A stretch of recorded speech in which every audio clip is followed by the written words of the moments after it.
Okay, so Junior Roberts here with realjuniorroberts.com, and in this video we're going to be looking at some physics multiple choice questions, specifically under the topic of electricity and magnetism. So let's go right into it. Okay, so here's our first question, and it says when a polythene rod is rubbed with a cloth it becomes, and we're given some options. So in order for us to actually determine the correct answer for this question, right, we have to look at the movement of electrons, right? So we have to look at the movement of electrons, because in electrostatics, right, because this question is related to electrostatics, and in electrostatics, the only charged particle that moves is the electron. So we have to look at the movement of the electron. So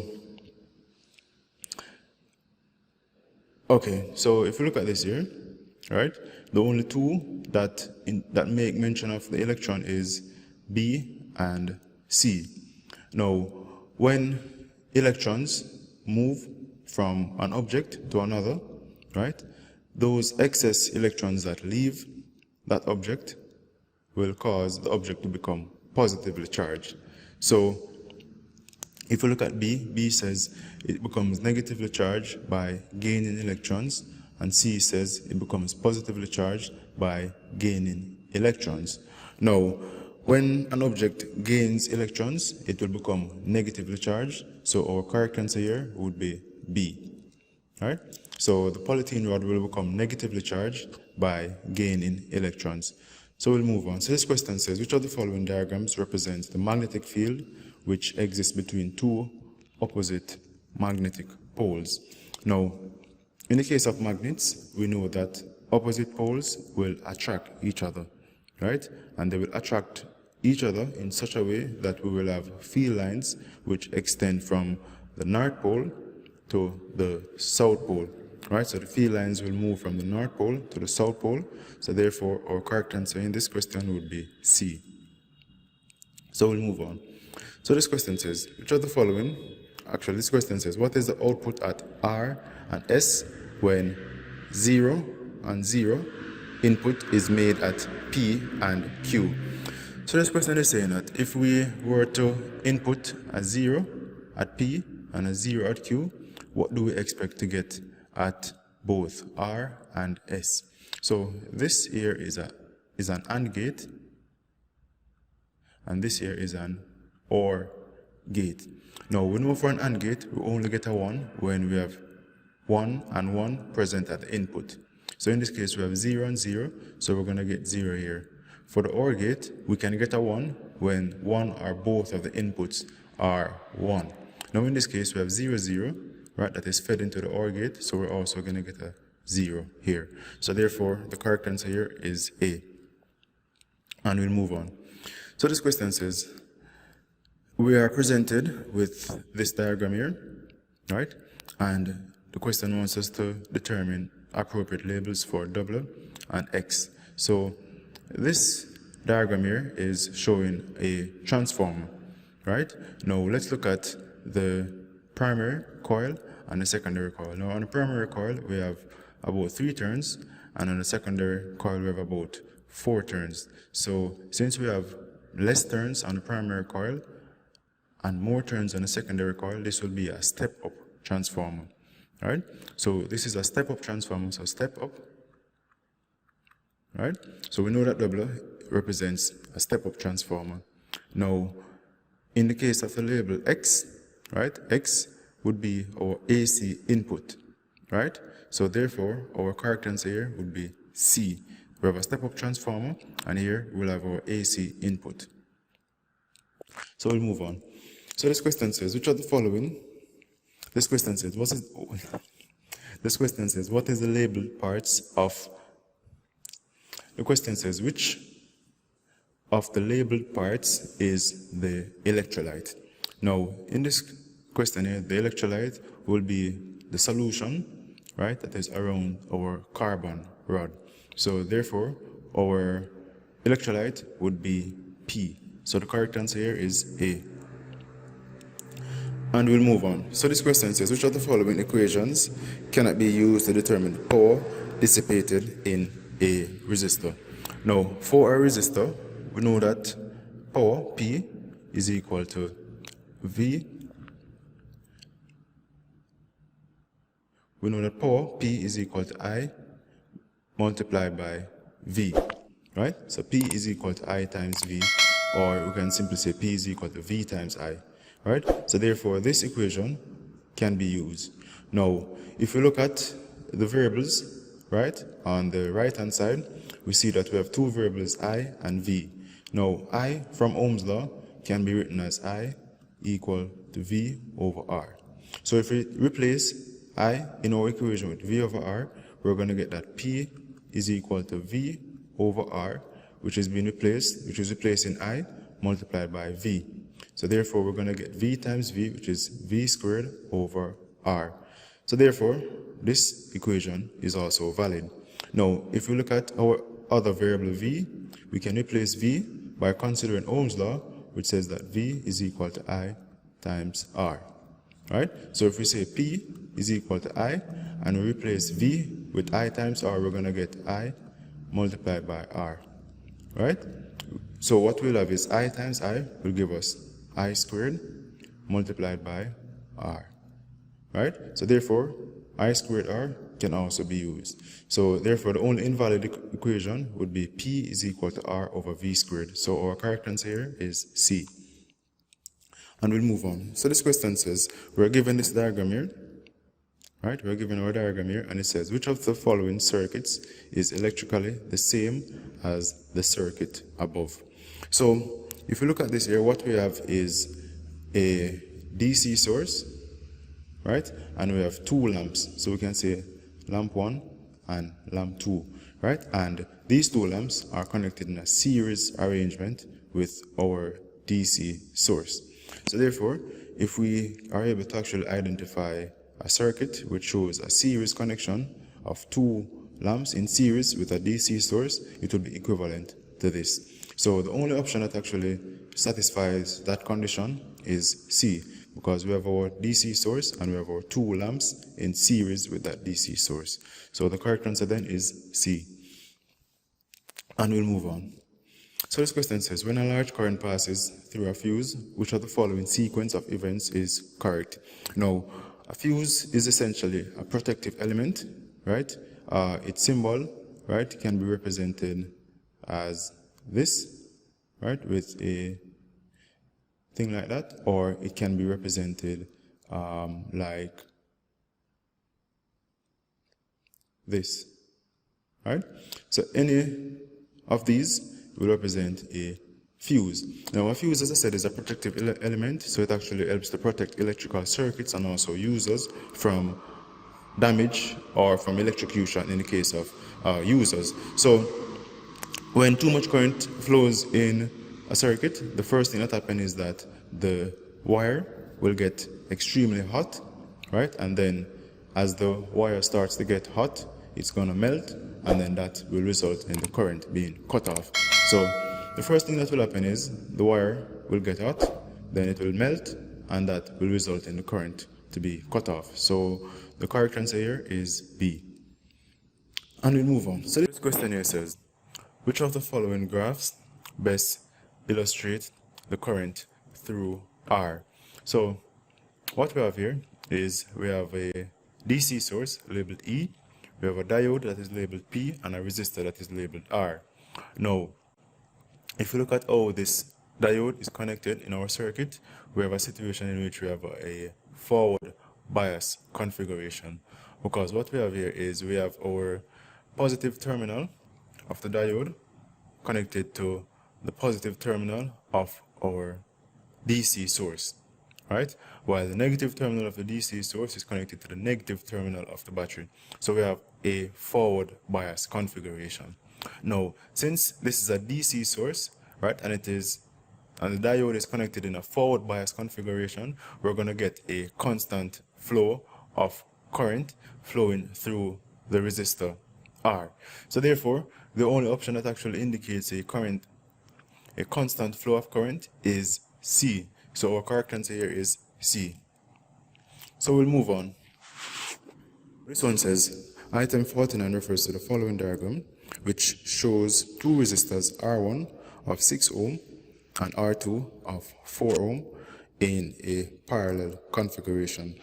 Now the question says, what is the current through R1 if the current through R2 is 1.8 amperes as recommended? Now, if we look closely at this question here, we're going to see that we have two resistors that are in parallel, right? So this resistor will have a current of 1.8 amperes flowing through it, and we can see that the value for this resistor is 4 ohms, right? And if we look at R1, the value for the resistance of R1 is 6 ohm. Now, since this is 4 ohm and we are seeing where a current of 1.5 amperes is flowing through it, if we have a resistor of a larger value, in the case of 6 ohms compared to 4 ohms, we will expect that less current will flow in R1, right? Or less current will flow through R1. So therefore, we can simply look at our options and find the response that has a current of less than 1.8 amperes. So therefore, if we look closely, we see that that is seen in option A. So therefore, the correct answer here is A, 1.2 amperes. So we'll move on. So this question says, in which of the following circuits will the lamp light up? Now, we have DC source connected to a diode and a bulb. Now, if we look closely, we have to ensure that our diode is properly biased, right? And what I mean by that is the negative terminal of the diode is connected to the negative terminal of the battery, and the positive terminal of the diode is connected to the positive terminal of the battery. Now, in the case of a battery, we have the negative terminal, positive, negative, and positive. Now, for diode, right, we will have the diode looking like this, right, in which this will be our negative terminal and here will be our positive terminal. So if we look at our options here, we will see that we have a situation in which the diode is forward biased in B, because the positive terminal of the battery, right, here we say that this was the positive and this is negative. So the positive terminal of the diode is connected to the positive terminal of the diode, right? So in this case, we're going to have the diode in a forward bias configuration. So therefore, our correct answer here would be B. Now, if you look closely here, you will see that D is very close to B, but however, the configuration of the battery is incorrect, right? So therefore, again, our correct answer here is B, because we must have negative, positive, negative, positive, and the diode must be forward biased. So we're going to move on. So this one says, which of the following pairs of statements is true for both iron and steel? Right, so it says, which of the following pairs of statements is true for both iron and steel? Now, if we look at iron and steel, right, we know that iron is a magnetic material and steel is also a ferromagnetic material. Now, the thing with steel is that steel is much harder than iron, right? So therefore, steel is able to retain its magnetism very well, right? So steel is able to retain its magnetism very well. So we're left with options B and C. Now, in the case of iron, iron is easily magnetized, right? It is easily magnetized, but it loses its magnetism very easily, while steel is not easily magnetized, but it will retain its magnetism very well. So therefore, our correct answer here would be C, right? Iron is easily magnetized, right, while steel will retain its magnetism very well. So we'll move on. So this question says, which device allows one circuit to switch another circuit on or off without any direct contact between them? Now, if we look at these options here, the only correct answer will be A, a magnetic relay. So we'll move on. So this question says, item 56 refers to the following truth table with inputs A and B and output C. And the question goes like this: which of the following logic gates does the truth table above describe? Okay, so if we look at our options here, we see we're having NAND, NOR, AND, or OR. Now, if we look at our truth table here, we will see that this truth table represents a NAND gate. Right? So therefore, our correct answer here is A. And we'll move on. So this question says, a student requires a circuit to measure the resistance of a resistor. Which of the following circuits is correctly connected? Now for this question, we have to look at how the components, right, are connected in the circuit. Right? So we have a switch, right? We have a DC source, we have an ammeter, a voltmeter, and our resistor. Now, in order for us to actually measure the resistance of this resistor, right, we need to actually determine the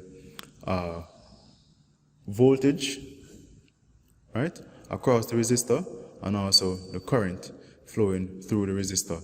Right? Once we do that, we are able to actually apply this formula, right, to determine the resistance. So therefore, we need to actually connect to our component to measure voltage and current. Right? So we're going to use the voltage. So we're going to use the voltmeter to measure voltage and the ammeter to measure current. Now, in the case of the voltmeter, right, the voltmeter must be connected in parallel. The voltmeter must be connected parallel to the device, and the ammeter must be connected in series. Right?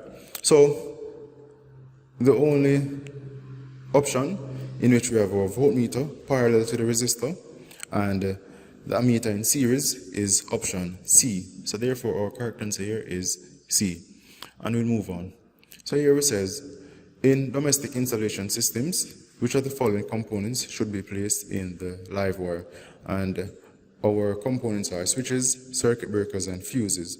Now all these elements here, right, are what we refer to as protective elements. Right? So in electrical installation, right, protective elements must be placed in the live wire. Right? So therefore all our components here must be placed in the live wire. So therefore the correct answer here is D, 1, 2, and 3. And we'll move on. So it says here, in which of the following diagrams are resistors P and Q in series with each other and parallel with R?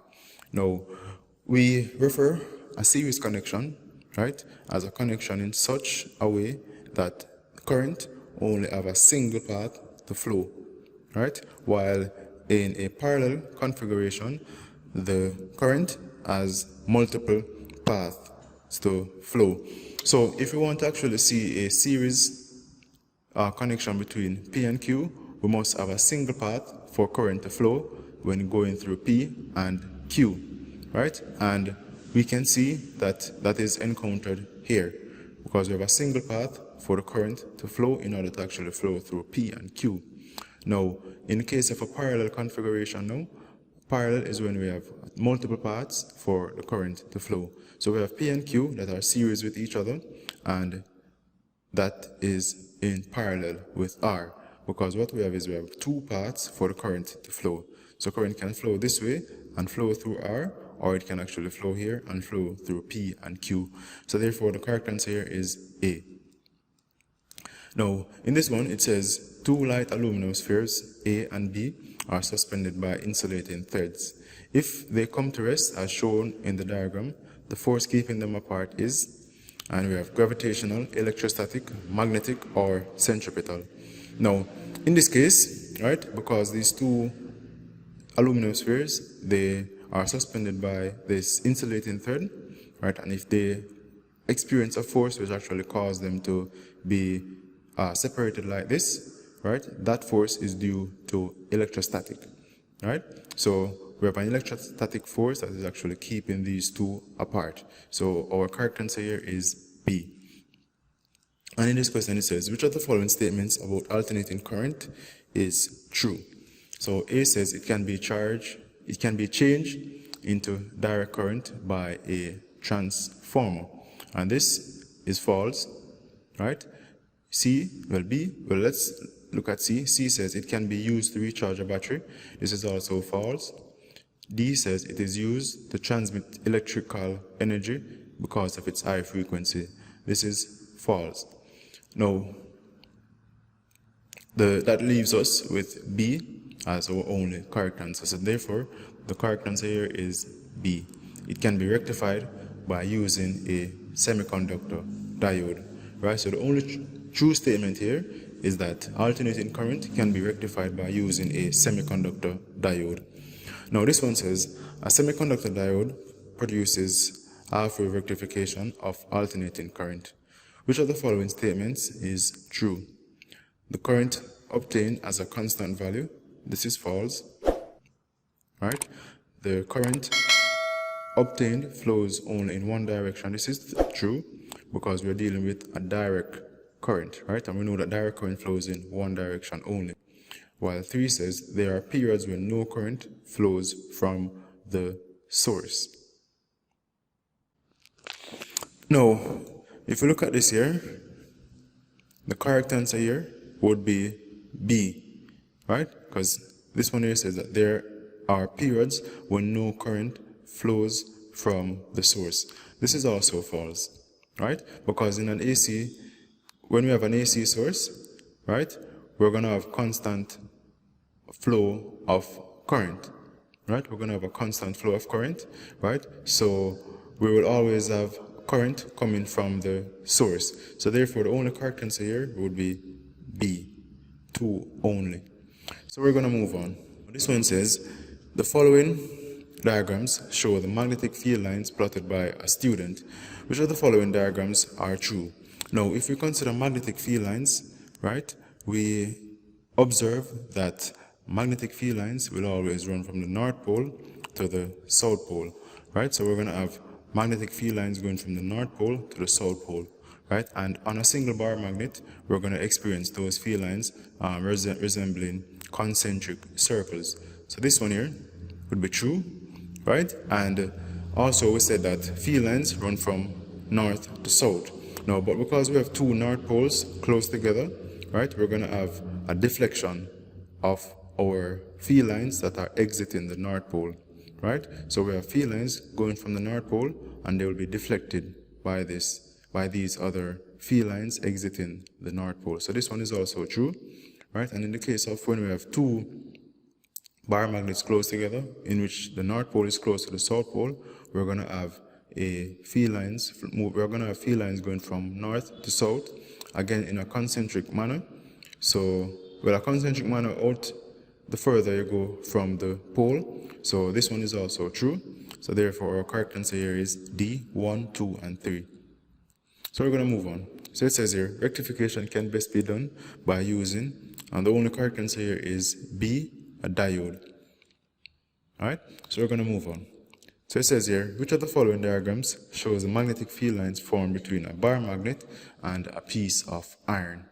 Now, field lines for a magnet will always go from north to south, right? So A automatically will be incorrect, right? Because field lines must go from north to south. So what that means is that field lines will always exit at the North Pole and they will always go into the South Pole, right? So if you look at C here, we see that our field lines are going into the South Pole. So therefore, the correct answer here is C. Now let's move on. So it says here, what is the period of the current based on this diagram right here? Now, we know that period is essentially the time taken to complete one oscillation. And we can consider one oscillation as this, right? So this would be one oscillation. So therefore, we see that the time it takes to make one oscillation, one complete oscillation, is 4 seconds. So therefore, our correct answer here is B. And we're going to move on. So it says here, which of the following options shows the correct match of the component's name and its number? Now, this is a symbol for a lamp.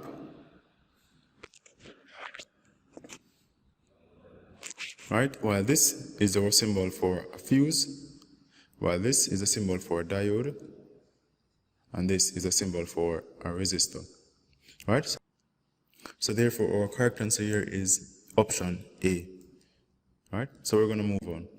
So it says here, the parts labeled X in the diagram are known as the, right? And this correct answer here is C, commutator. So our correct answer here is C. And we're going to move on. So it says here, which symbol represents the NAND gate? Now we know that the NAND gate looks similar to an AND gate, right, with a bubble at the front, right? So therefore means then that our correct answer here is D, right? So this is the symbol for the NAND gate. So as you can see, it looks similar to the AND gate, but it has a bubble at the front, right? So D is our NAND gate. Now this question says an ideal transformer as a primary secondary. So it says an ideal transformer as a primary to secondary turns ratio of 1. So it says an ideal transformer as a primary to secondary turns ratio of 1:3. An alternating potential difference of 200 volt is applied to the primary coil and a resistance of 200 ohm attached to the secondary coil. And the question says, what is the current in the secondary coil? So for us to actually determine this, right, if the turns ratio is 1:3, right, this would be a step-up transformer, right? So what we expect is that this voltage will be stepped up by the ratio of 1:3, right? So if on the primary we have a potential difference of 200 volts and it is stepped up by the ratio of 1:3, therefore means then that on the secondary coil we're going to have an output voltage of 600 volts. Now since we have a 200 ohm resistor connected across our secondary coil, we can determine the current flowing by simply dividing by 200 ohm. Right, so when we divide 600 by 200, we get 3 amperes. So therefore our correct answer here is D. And we'll move on. So it says here, which of the following current time graphs best represents a DC current? Now we know that a DC current actually flows in one direction only, right? So options C, D, and B all shows current actually changing direction over time. So therefore our only correct answer here would be A, right? Because as we see here, we only have the current flowing in one direction, right? It increases and decreases, but it only flows in one direction. So A is our correct answer, which represents a DC current. So we're going to move on. It says here, the unit of potential difference is defined as, and we have 1 joule per coulomb, 1 volt per ampere, 1 joule per ampere, or 1 joule per coulomb. Now, if you remember, if we can recall the definition for potential difference, right? We say that potential difference is the energy required to move 1 coulomb of charge, right? So potential difference is the energy required to move 1 joule. Potential difference is the energy required to move 1 coulomb, right, of charge, right? So therefore our correct answer here is the joule per coulomb, right? So the potential difference, the unit we use to represent the potential difference is the joule per coulomb, right, or the volt, right? So again, this was Junior Roberts with realjuniorroberts.com. If there was anything in this video that you wish to get further clarification on, please post it below in comments and I'll do my best to clear up any misconceptions for you.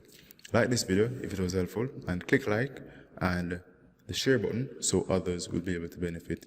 Ensure that you are subscribed and have the bell notification clicked so you will never miss any of these videos when they become available. Thank you for watching.